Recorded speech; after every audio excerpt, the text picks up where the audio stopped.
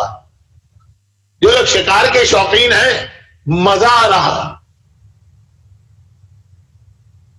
یہی جملہ ہمارے علماء ایک اور حوالے سے کہتے ہیں جو سمجھ میں لوگوں کی نہیں آتی. اگر آپ کو نماز کی حقیقت پتہ چل جائے تو نماز پڑھنے میں مزہ آئے گا. ابھی تو نماز پڑھنا ایک بوجھ سا لگتا ہے نا, پکا نمازی بھی بے چین سا ہو جاتا ہے نا کہ جلدی سے نماز پڑھو, یہ ایک بوجھ اتر جائے. مزہ جہاں نماز چھوڑنے اور توڑنے کا دل نہیں چاہے گا, وہ پڑھے جاؤ, نماز پڑھے جاؤ. اور اس سے بڑھ کر مومن کے لیے یہ ذکر امام ہے. لیکن دنیاوی چیزوں میں تکلیف اور زحمت اٹھا کے مزہ کا لفظ کہنے والے کے واہ بڑا لطف آ گئے. جب اسلام یہی تصور معرفت خدا اور معرفت امام کے حوالے سے پیش کرتا ہے تو لوگوں کی سمجھ میں نہیں آ رہا ہوتا. گانا سننے میں مزہ نہیں آئے گا, گانا چھوڑنے میں مزہ آئے گا. جو داغ کا ایک شعر ہے نا, اس کا مصرع, ہائے ظالم تو نے پی ہی نہیں. کبھی پڑھ کے تو دیکھیے نماز اس انداز سے جیسے معصوم نے بتائی. اور میں دشمنان اہل بیت سے کہتا ہوں کبھی اس انداز سے عزاداری کر کے تو دیکھیے. لیکن خیر, آج پہلی مجلس ہے, چاند رات کی مجلس ہے, تمہید بھی ہوتی ہے, اور مجلس آج زیادہ لمبی نہیں پڑھی جاتی. تو خلاصہ یہ کہ شکار پہ گیا, سارا دن شکار کیا جاتا ہے, جانور کے پیچھے دوڑتے ہیں, بھاگتے ہیں. جانور بھی آسانی سے تو قابو آتا نہیں, بلکہ شکاری لوگ کہتے ہیں کہ مزہ ہی اسی میں. جو جانور قابو میں آسانی سے آ جائے اس کے شکار کا تو کوئی مزہ ہی نہیں. تو اب سارا دن تھکتے ہیں, جب رات کو آتے ہیں تھکن سے اتنا چور ہے کہ اب جو بستر پہ گرے تو اگلی صبح سے پہلے آنکھ کھلے گی ہی نہیں. متوکل اسی طرح شکار پہ گیا, کئی دن بھاگتا دوڑتا رہا, بہت تھک گیا. تھکن روز بروز تھکن بڑھتی چلی جا رہی. تو اسی طرح ایک رات کو آ کے اپنے خیمے کے اندر بستر پہ گرا, آدھی رات کو آنکھ کھل گئی. آدھی رات کو آنکھ کھلی اتنی تھکن کے عالم میں کیوں؟ کان میں کچھ عورتوں کے رونے کی آواز آئی. جنگل ہے, شہر نہیں ہے, آدھی رات کا وقت ہے, پرانا زمانہ ہے کہ عورتیں دن کے وقت بھی گھروں سے نکلتے ہوئے گھبراتی ہیں. یہ آدھی رات کو جنگل میں عورتوں کی آواز, کچھ